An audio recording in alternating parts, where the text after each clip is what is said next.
Hello guys, তো আশা করি সবাই ভালো আছেন। আজকে আমরা ডেথ নোট অ্যানিমে সিরিজে এপিসোড 6 এক্সপ্লেন করব বাংলায়। তো আর কোনো বাড়তি কথা না বলে এপিসোড 6 এক্সপ্লেন করা যাক, যার নাম হচ্ছে আনরিভিলিং। এপিসোডের শুরুতে আমাদের এলের রুমে এলকে দেখানো হয়। এই হচ্ছে এল। এখানে কিরে কিন্তু সমস্ত পুলিশ অফিসার ছিল। সমস্ত অফিসার এলকে দেখে অবাক হয়। এই 5জন অফিসারের নাম তোমাদের জানার দরকার।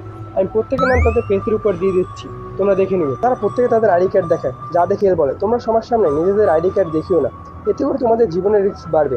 আরও বলে তোমরা সবাই জানো কিরে কাউকে মারার জন্য তার নাম এবং ফেস জানা দরকার, তাই তোমরা এই ভুল আর কখনো করবে না। এল তাদের কাছে যত ইলেকট্রিক ডিভাইস আছে সব টেবিলের উপর রেখে দিতে বলে। যা শুনে আইজাওয়া বলে এল তুমি কি আমাদের সন্দেহ করো যে আমরা এখানকার ইনফরমেশন বাইরে লিক করব? চিফ বলে এল যা বলে তাই করো। তারপর তারা তাদের সমস্ত ইলেকট্রিক ডিভাইস টেবিলের উপর রেখে দেয়। তারপর এল বলে আমরা এই হেডকোয়ার্টারে যে বিষয়ে কথা বলবো তার কোনো নোট কেউ করবে না, এখানে যা বলা হবে তা শুধু তোমার মাথায় রাখবে। তারপর মাছুরো এলকে ডাকে, যা শুনে এল বলে এখন থেকে আমাকে রিউজাকি বলবে, এল না। তারপর মাছুরো বলে রিউজাকি যদি তুমি জানো কিরে কাউকে মারতে তার নাম এবং ফেস জানা দরকার, তাহলে আমরা ক্রাইম রিপোর্ট থেকে ক্রিমিনালদের নাম বাদ দিয়ে দিলে কি সমস্যার সমাধান হয়? এল বলে এতে করে সাধারণ মানুষ মারা যাবে। আইজো জিজ্ঞাসা করে কেন? এল বলে কিরে হচ্ছে একজন স্টুডেন্ট এবং সে হারা পছন্দ করে না। চিপ এলকে বিষয়টা বুঝিয়ে বলতে বলে। এল বলে যখন টেলিভিশনে ব্রডকাস্ট করছিলাম আমার ডুপ্লিকেট দিয়ে সে তাকে মারতে কোনো হেজিটেট করেনি। আমি যখন বললাম সে কাউন্টি রিজনে আছে, তারপর থেকে জাপানে ক্রিমিনালদেরই বেশি মেরেছে। যদি আমরা মিডিয়া থেকে ক্রিমিনালের নাম গোপন করি তাহলে কিরে তাদের চেয়ে কম অপরাধীদের মারবে, এমনকি নিরপরাধীদেরও মারতে পারে। কিরের কাছে পৃথিবীর সমস্ত মানুষই হোস্টেজ হিসেবে আছে। আমরা চাইলে গণমাধ্যমকে আমাদের অ্যাডভান্টেজ হিসেবে কাজে লাগাতে পারি। আইজো এলকে একটা উদাহরণ দিতে বলে। এল বলে আমরা গণমাধ্যমকে বলবো আমেরিকা এফবিআই এজেন্টদের মৃত্যুর জন্য রেগে গেছে এবং সারা বিশ্বে সমস্ত দেশ কিরের কাজে অত্যন্ত রেগে আছে, তাই তাদের থেকে 1500 ইনভেস্টিগেটর জাপানে পাঠানো হবে। এটা তার কাছে রিসেন্ট এফবিআই ইনভেস্টিগেশনের থেকে আলাদা হবে। সে চারদিকে সবাইকে নিজের জন্য থ্রেট হিসেবে মনে করবে, এতে করে সে অবশ্যই কোনো না কোনো ভুল করবে। যেটা শুনে কুকিটা বলে এটা সত্যি ইন্টারেস্টিং। আইজিও বলে এই 1500 ইনভেস্টিগেটর বাস্তবে এক্সিস্ট করবে না, তাই তাদের চাইলেও কিরে মারতে পারবে না। এলের এই প্ল্যানে সবাই খুশি হয়। তারপর এল বলে আমার মতে কিরে একা কাজ করে। তার কথা সবাই মনোযোগ সহকারে শুনছিল। এল বলে কিরে কাউকে মারতে তার নাম এবং ফেস জানা দরকার এবং সে মৃত্যুর আগে তার ভিকটিমের কাজ নিয়ন্ত্রণ করতে পারে। এর মানে ওই 12 জন এফবিআই এজেন্টের মধ্যে একজন আর কিরার সাথে দেখা হয়েছিল। অবশ্যই সেই এফবিআই এজেন্ট যাকেই ফলো করেছে সেই হচ্ছে কিরা। ওই 12 জন এফবিআই এজেন্ট তাদের উপর ইনভেস্টিগেট করেছে, তাদের মধ্যে কেউ একজন কিরা। এরপর এল এফবিআই ইনভেস্টিগেশন ডেটা তাদেরকে দেয়। এল বলে তোমরা এই ডেটা এই রুমের বাইরে নিয়ে যেতে পারবে না। তারপর সবাই এফবিআই ডেটা পড়তে শুরু করে। মাছুরো বলে এখানে খুব কম মানুষকে এফবিআই ইনভেস্টিগেট করেছে, তাই খুব সহজেই আমরা কিরাকে খুঁজে বের করতে পারবো। এরপর দিন সকালে আমাদের লাইটের বাসাকে দেখানো হয়, যেখানে লাইট তার বিছানায় শুয়েছিল। রিউ তাকে জিজ্ঞাসা করো তুমি তোমার পড়াশোনা শেষ করেছো? লাইট বলে হ্যাঁ। তারপর লাইট ভাবে আমার কি এখন পর্যন্ত কোনো ভুল হয়েছে? আমার সবচেয়ে বেশি ঝুঁকি নেওয়া হয়েছিল বাস কিডন্যাপে, কিন্তু তাতেও আমার ভুল হয়নি। পুলিশ এবং এল জানে না যে কিরে হার্ট অ্যাটাক ছাড়া মানুষকে মারতে পারে, কিন্তু কেউ যদি এটা বুঝতে পারে তাহলে আমার জন্য সমস্যা হয়ে দাঁড়াবে। তারপর লাইটের বোনকে দেখানো হয়, তাকে লাইটের মা লাইটের বাবার জন্য পরিষ্কার কাপড় নিয়ে দিতে বলে। এর কারণ আগের রাতে আমরা চিপকে এলের রুমে দেখেছিলাম সে সারা রাত বাড়ি ফিরেনি। লাইটের বোন যেতে চায় না। তারপর সেখানে লাইট এসে লাইট বলে আমি যাই। এরপর লাইট তার রুমে এসে ডেট নোট থেকে একটা পৃষ্ঠা তার সাথে নিয়ে যায়। তারপর আমাদের রিপানম্যানের গার্লফ্রেন্ডকে দেখানো হয়, যে ভাবে বাস কিডন্যাপ কোনো কোইন্সিডেন্স নয়, এটা কিরের প্ল্যান ছিল।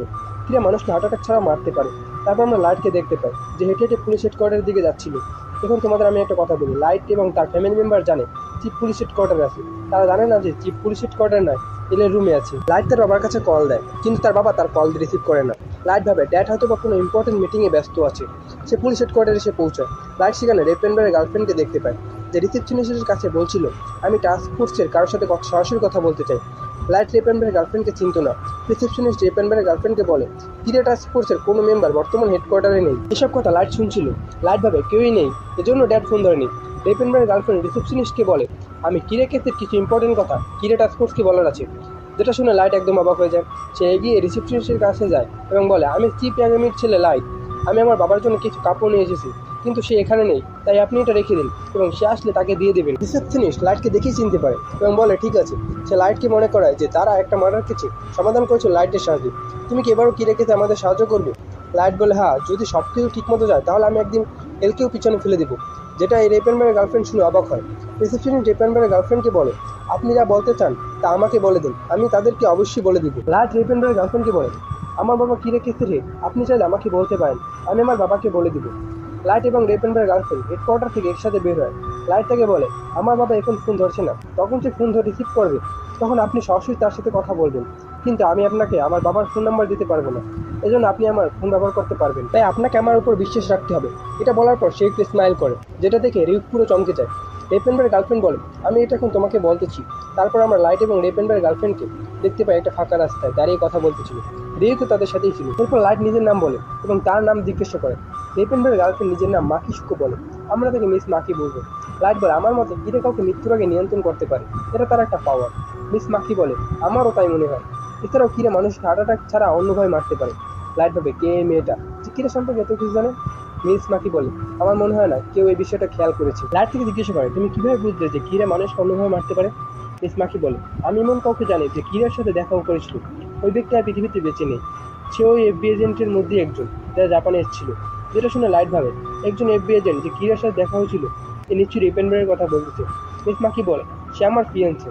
সে বলছিল সে একটা বাস কিডন্যাপে আটকা পড়েছিল। যে বাস কিডন্যাপ করেছিল সে বাস থেকে নেমে গাড়ির সাথে অ্যাক্সিডেন্ট করে মারা গেছিল। বাস কিডন্যাপের দিন সে একজনকে তার এফবিআই কার্ড দেখেছিল, কিন্তু কাকে দেখেছিল আমাকে তা বলেনি। কিন্তু যাকে দেখিয়েছে সেই হচ্ছে কিরা। আমার মতে কিরা তার পরিচয় জানার জন্য পুরো বাস কিডন্যাপটি প্ল্যান করেছিল। যেহেতু কিডন্যাপারটি অ্যাক্সিডেন্টে মারা গেছে, তাই এটাকে সবাই স্বাভাবিক অ্যাক্সিডেন্ট মনে করেছে। আমার মতে কিডন্যাপারটিকে কিরাই মেরেছে অ্যাক্সিডেন্টের মাধ্যমে। তাই আমি বলতেছি কিরা হার্ট অ্যাটাক ছাড়া মানুষকে মারতে পারে। লাইট বলে, এই জন্য তোমার মনে হয়েছে কিরা হার্ট অ্যাটাক ছাড়া মানুষকে মারতে পারে? মিস মাকি বলে, ইয়েস। লাইট বলে, তুমি সত্যিকার একজন অসাধারণ ইনভেস্টিগেটর। তুমি যা বলছো তা যদি সঠিক হয়, তাহলে কিরে খুব তাড়াতাড়ি ধরা পড়বে।